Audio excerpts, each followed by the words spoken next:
CBN e a Tecnologia, com Gilberto Sudré.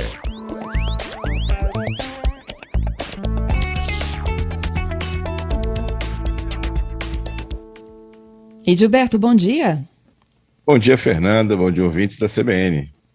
Gilberto, a gente tem como enviar e-mails com um pouco mais de segurança? Não sei se dá para fazer ele confidencial, mas mais protegido, pelo menos? Dá para fazer, Fernanda.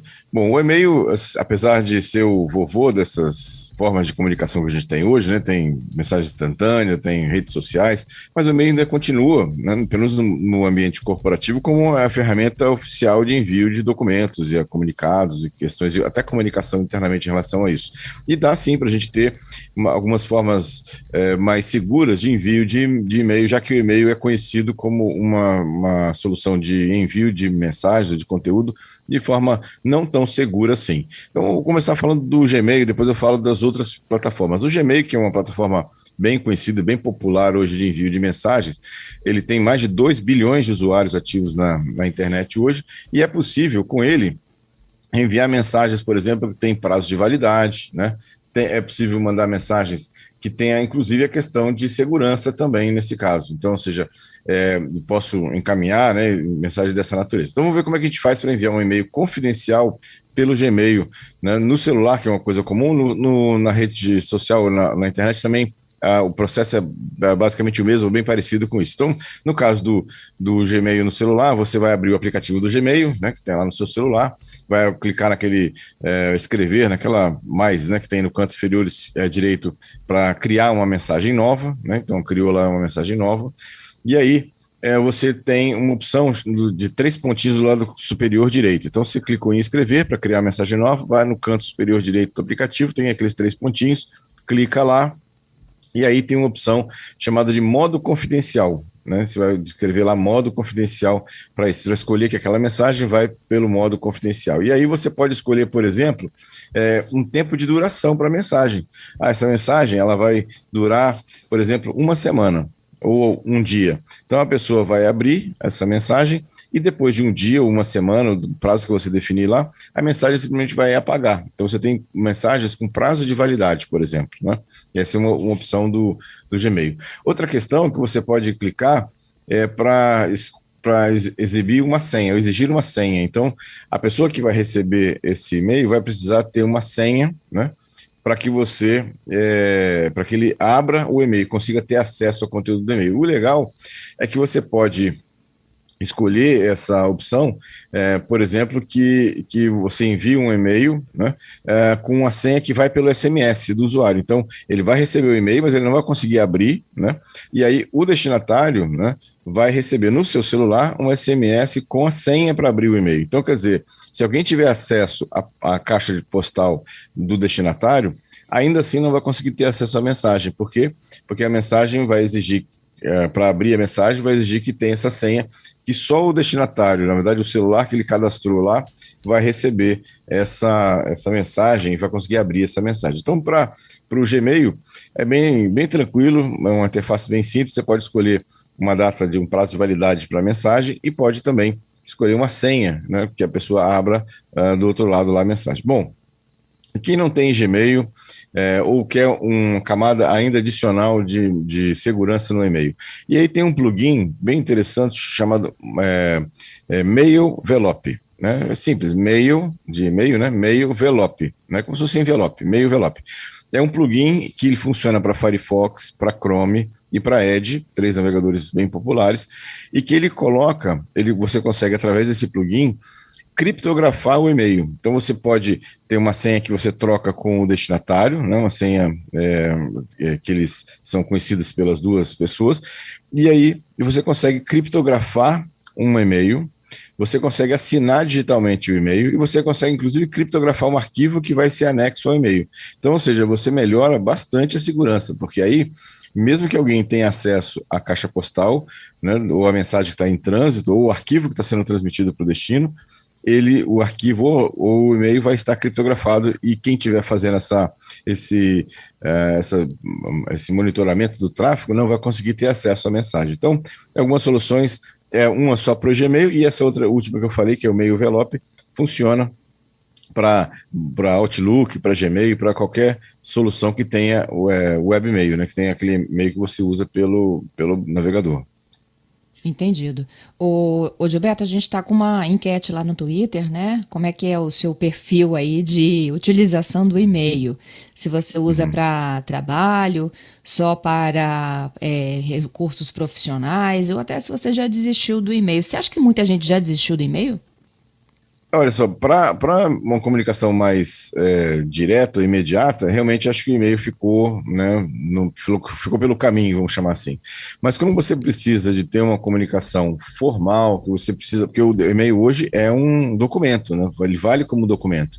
Então, se você precisa de um documento formal, garantindo que você enviou aquela mensagem e tudo mais, então o e-mail não tem, assim, comparação, ou seja, você pode até usar um WhatsApp, pode usar uma outra situação, mas na hora que você precisa provar que enviou uma mensagem, ou tem um histórico daquela mensagem, o e-mail realmente é uma excelente solução. Uhum. Olha só, no Twitter, no trabalho 75%. E, às vezes, sim, no trabalho, 75% das pessoas que usam. Então, é a maioria esmagadora de pessoas fazendo uso exclusivamente para fins profissionais. Exatamente, é o que é o esperado, né? Hoje em dia, para o uso, né? Pelas outras ferramentas que a gente tem hoje como alternativas de comunicação, o e-mail ficou nesse nicho, né? De basicamente uso profissional. É isso, gente. Podem continuar participando, tá? @CBN Vitória no Twitter, porque a gente tem outros destaques ainda na tecnologia. Vamos para os nossos assuntos que marcaram a semana. Viralizou. Comércio eletrônico, Gilberto. Isso aí, Fernando. Olha só, o Brasil, numa pesquisa feita agora recentemente por uma empresa chamada Nuvem Shop, revelou que 7 em cada 10 consumidores brasileiros realizaram até 5 compras virtuais entre junho e julho deste ano, né? Então veja que é uma quantidade bastante elevada. O Brasil, inclusive, está na frente de outros mercados, né, da América Latina em relação a venda, né, via comércio eletrônico. Isso tudo, eu acredito, também por causa da pandemia, as pessoas estão em casa, né, e aí não estão saindo mais em relação a isso. Hoje o e-commerce, segundo essa pesquisa, representa 10% do varejo, um número bastante expressivo se você considerar o varejo todo, a arrecadação do varejo inteiro do Brasil todo é muita coisa, né, nesse caso lá, né? E a pesquisa também apontou que 87% dos consumidores se sentem seguros ao fazer compras na internet. Acho que ficou meio popular, né, nessa situação, até porque a gente tem referências, né, amigos que compraram e deu certo, né, conhecidos que fizeram uma compra na internet e deu certo, então tudo ficou bem, bem interessante nessa questão. A grande parte só que do abandono dos carrinhos e não compra é devido ao frete, ao valor do frete, que realmente quem compra via comércio eletrônico notou que os fretes aumentaram bastante, né, nesse caso, o valor do frete. Então, muitas vezes até o valor do produto fica quase perto do frete em algumas situações.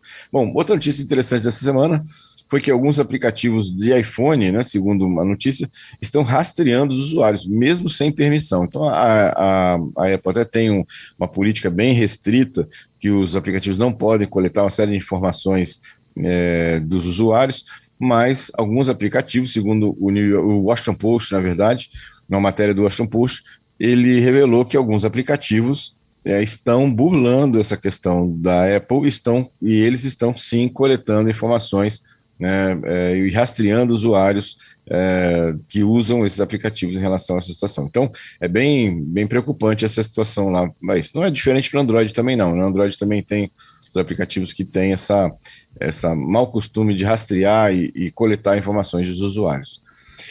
E uma última notícia, Fernando, que é bem interessante para todos os usuários de celular, é que começou com a Europa e deve chegar no resto do mundo todo, mas a Europa está propondo que todos os celulares utilizem aquele padrão mais novo do USB-C, aquele padrão novo do USB que você coloca de qualquer posição, não tem uma posição correta para você encaixar o conector. Então, a Europa fez agora uma proposição, a Comissão Europeia anunciou uma proposta para unificar o carregador dos dispositivos móveis, para ter a questão de carga rápida, e unificar também a interface no USB-C. O grande impactado com isso provavelmente vai ser a Apple, porque é a única que ainda insiste em usar uma interface proprietária, né? Para que só ela basicamente usa. Os outros smartphones, todos e tablets, já os mais novos, pelo menos, todos eles já adotaram o USB-C como sua interface padrão. Então, talvez isso fazendo acontecer lá na Europa, isso acaba refletindo o resto do mundo inteiro, que acho que é uma boa opção para isso. É isso. Gente, eu vou fechando então com a enquete, aqui, vou fechando aqui. As pessoas usam 80% para o trabalho, 20% disseram que às vezes usam e-mail, e aqueles que não usam faz tempo, painel zerado. Esse é o perfil aí de usuários de e-mail no Espírito Santo. Muito legal. É isso. Obrigada, Gilberto. Até quarta que vem. Bom final de semana para você. Ok, obrigado, Fernando. Obrigado aos ouvintes da CBN também. Um excelente final de semana para todos. E quarta-feira estamos de volta com mais tecnologia. Lembrando que tudo que a gente conversa aqui está no podcast da CBN, lá nos grandes portais de podcasts aí de sua preferência. Um excelente final de semana para todos e até quarta-feira com mais tecnologia.